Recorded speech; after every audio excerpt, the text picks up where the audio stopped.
Lyon demain, le quart d'heure lyonnais, toute l'actualité chaque matin. Parce que Lyon demain se dessine aujourd'hui, voici l'essentiel de l'actualité en ce lundi. Nous sommes le 16 mai. Nous parlons des élections législatives qui se profilent les 12 et 19 juin, le temps des dépôts de candidatures cette semaine. La gauche va-t-elle retrouver une certaine quiétude à Villeurbanne après une semaine agitée?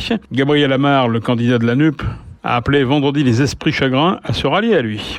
Le cirque Krone à Villeurbanne, interdit par la municipalité, a débuté malgré tout ses représentations. Le réaménagement de la Duchère, débuté il y a une vingtaine d'années, se poursuit. Inauguration dernièrement d'une résidence, la résidence Albert Jacquard. Une construction résolument tournée vers la transition écologique. Explication dans cette édition. L'Olympique Lyonnais a remporté le dernier match de la saison à domicile face à Nantes 3-2. C'était samedi soir à Dessines. Et puis qualification historique du Loup pour une finale de Coupe d'Europe. Lyon demain, le quart d'heure lyonnais, toute l'actualité chaque matin. Gérald de Bouchon. Bonjour à tous. Bienvenue dans ce quart d'heure lyonnais. C'est aujourd'hui que débute le dépôt des candidatures pour les législatives des 12 et 19 juin. Les candidats ont jusqu'à vendredi pour se déclarer en préfecture. Une candidature, c'est obligatoirement deux noms, le candidat et son remplaçant. La gauche va-t-elle retrouver une certaine quiétude à Villeurbanne après une semaine agitée? La semaine dernière, la candidate socialiste Christina Martineau avait hésité avant de se retirer pour laisser place à Gabriel Amar, la France Insoumise.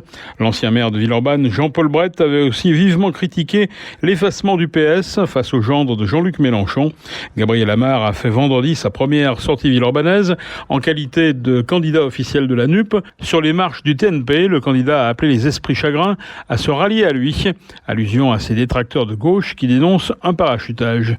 Gabriel Amar. Quelques personnes ne sont pas au rendez-vous de l'histoire. Je constate que une équipe municipale, des formations politiques, le maire de Villeurbanne sont au rendez-vous de cette histoire, pas seulement pour soutenir, mais pour s'engager dans une bataille pour changer la vie de nos concitoyens dès le mois de juin. Donc voilà, je tends encore la main à tous les esprits chagrins qui prennent plus de temps pour digérer la leçon du scrutin présidentiel.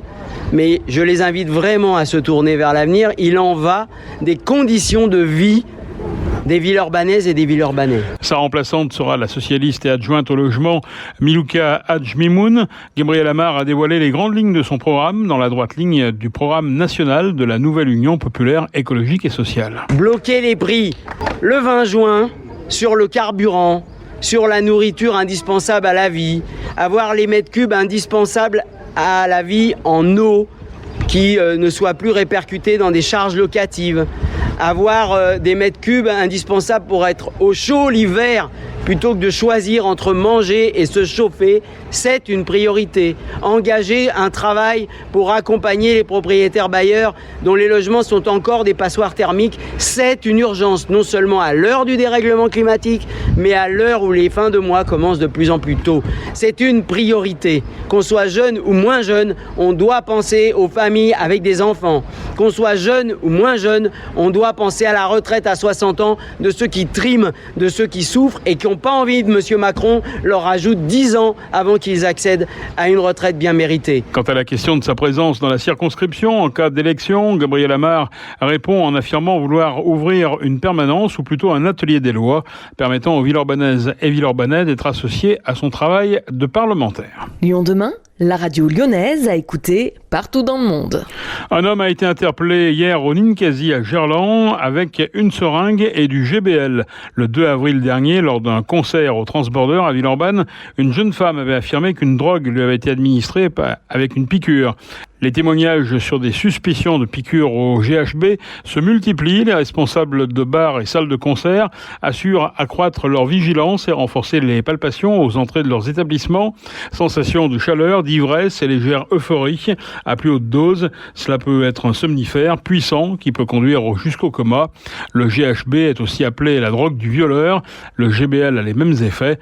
Dans la nuit de vendredi à samedi, une trentaine d'agents de police ont procédé à un contrôle dans une boîte à Roanne, dans la Loire. Une association de défense des animaux interpelle la mairie de Villeurbanne pour faire cesser immédiatement les représentations en public du cirque Krone qui ont débuté ce week-end et qui sont prévues jusqu'au 22 mai. L'interdiction de la ville de Villeurbanne n'a pas empêché le cirque d'ouvrir son chapiteau. L'association Paz demande l'intervention de la police municipale pour faire respecter l'arrêté municipal et pour retirer l'affichage sauvage sur le mobilier urbain. Le cirque fait remarquer qu'il n'a pas d'animaux sauvages, mais seulement des animaux domestiques, comme des ânes ou des poneys. La procédure d'expulsion peut prendre du temps et le cirque entend bien jouer la montre, installé près des gratte-ciel. Un collectif EHPAD Famille 69 vient de se constituer dans le Rhône. L'idée du collectif est de donner plus d'écho à la voix des personnes âgées en établissement et à leurs familles pour contribuer à améliorer les conditions de vie et de soins. Il est en lien avec d'autres collectifs départementaux. Une adresse mail pour contacter les membres du collectif rhodanien, collectif.epad.famille.69@gmail.com. Lyon demain, média agitateur d'idées. Le réaménagement de la Duchère, débuté il y a une vingtaine d'années, se poursuit. Entre le parvis de la Tour Panoramique et le parc du Vallon, s'est ainsi construit la résidence Albert Jacquard, à l'initiative de l'aménageur La Serle et de la Sacvel. 5 immeubles qui n'ont rien de vraiment comparable avec les bars HLM, détruites à cet endroit il y a quelques années. 66 appartements, dont 4 duplex donnant directement sur le parc, avec garage à vélo, isolation très performante, pompe à chaleur individuelle, panneaux photovoltaïques ou encore toiture végétalisée. Une construction résolument tournée vers la transition écologique.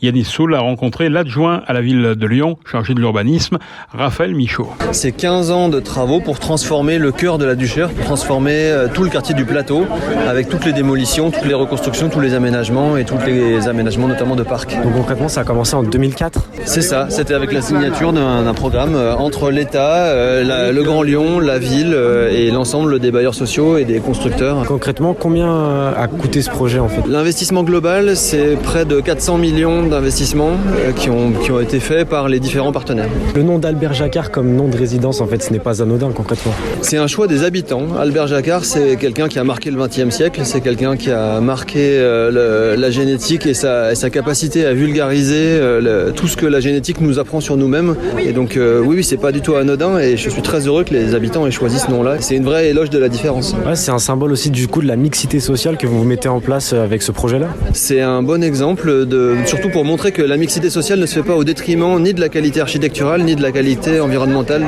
des bâtiments.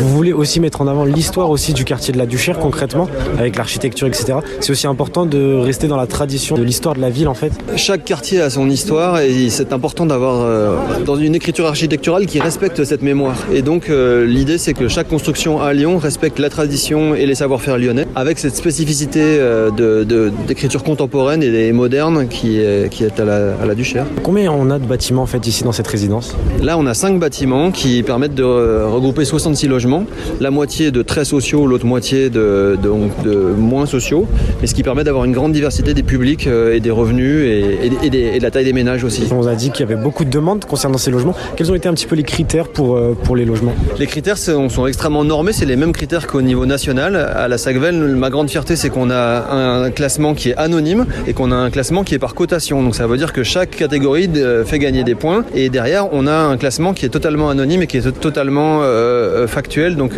on a cette grande égalité des traitements des dossiers. Est-ce que vous avez une fourchette de prix à nous donner sur les loyers sur ces bâtiments-là ?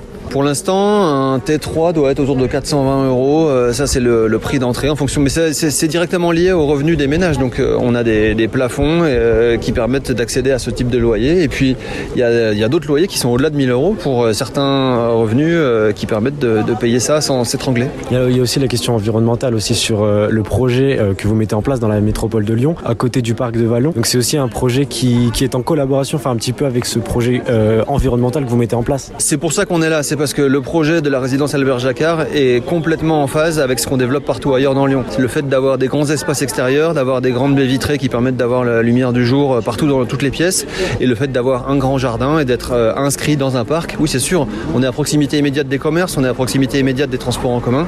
C'est vraiment la ville qu'on souhaite, la ville du quart d'heure et la cité jardin du 21e siècle. Et dernière question pour terminer, est-ce qu'il y aura peut-être d'autres résidences qui vont être mises en place comme celle-ci, d'autres projets de renouvellement urbain dans d'autres zones de Lyon ? Là, pour pour l'instant, on a fini le quartier du Plateau, mais à la Duchère, on rouvre immédiatement 2 nouvelles pages. La page d'un côté de la sauvegarde, de l'autre côté le château. Dans les 2 cas, on est en train de finir le relogement, donc ça veut dire qu'on va démolir des bars qui sont arrivés à bout de souffle, et on va avoir des nouvelles résidences et des nouveaux projets qui vont se développer d'ici 2030. Oui, ça va être une succession de livraisons de C'est pas fini concrètement. L'histoire continue et l'histoire de Lyon, c'est en permanence en construction. Raphaël Michaud, adjoint à l'urbanisme, au micro de Yanis Soul.